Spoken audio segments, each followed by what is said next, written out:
KTN News, Nairobi. On to education matters. The disruption of the country's education calendar by the COVID-19 pandemic ends after 2 years as schools open for the first term, which began today with learners making their way to various schools across the country. In many primary schools, preparations are in top gear for learners who will be joining junior secondary school at grade 7 on January 30th. This coming amidst calls by education stakeholders to the government to lower the cost of equipping special facilities such as laboratories in junior secondary schools countrywide. Willie Lusige with the details. After 2 years of disruption of the country's education calendar by the COVID-19 pandemic, schools opening for the first term began on Monday with learners streaming into schools across the country. I'm grateful that God has let us through the holiday and we are back for a new year. And a good numbers turned up. Almost every class we have more than 3 quarters. Parents, learners, teachers and education stakeholders welcoming the normalization of the academic calendar. The last compressed academic calendar was so much demanding. The learners were stretched. Teachers and parents were forced to work extra time to educate and provide for them. This complicated by the impact of the COVID-19 pandemic, coupled up with high cost of living and the last year's general polls. To each and every educator, it was a very challenging period.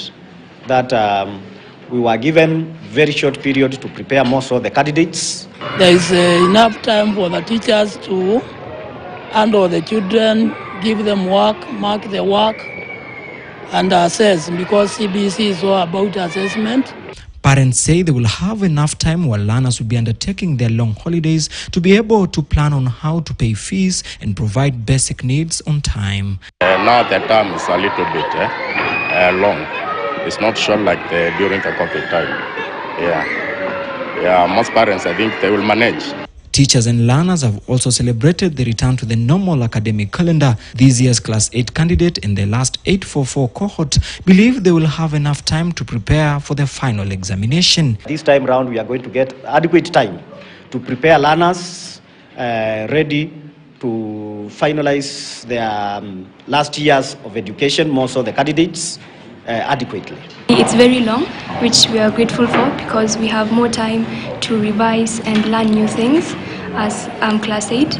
You know, the last Class 8 didn't have a lot of time, but we are very grateful that we have been given the opportunity to go back to normal.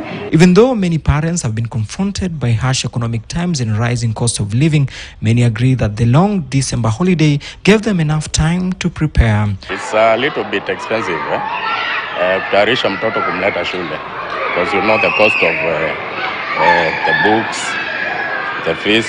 For many primary schools, also preparations are in top gear for learners who will be joining junior secondary school at grade 7.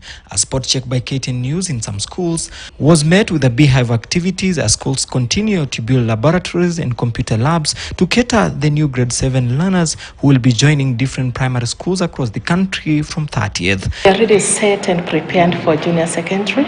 You can see from the look of the class, it is very empty, waiting for the grade 7.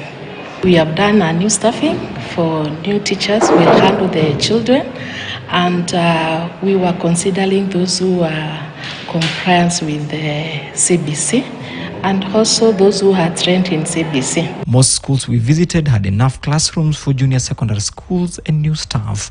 And we started preparing. Some schools had the bank facilities and so on and so forth. They came up with the required minimum rooms, the laboratory. But a number of challenges still linger over the new junior secondary schools, including lack of enough experts, high cost of many equipments required, and lack of internet connectivity, especially in rural areas. It has not been easy to establish this room. Computers are very expensive. We don't have them locally. So we get them from outside. These ones we got from outside. We are having so many learners who are domiciled or who have the schools, their secondary schools in their former primary schools, but there's no single lab. The government says that they are going to fast track and do it, and we know that whatever government wants, government can be able to do it.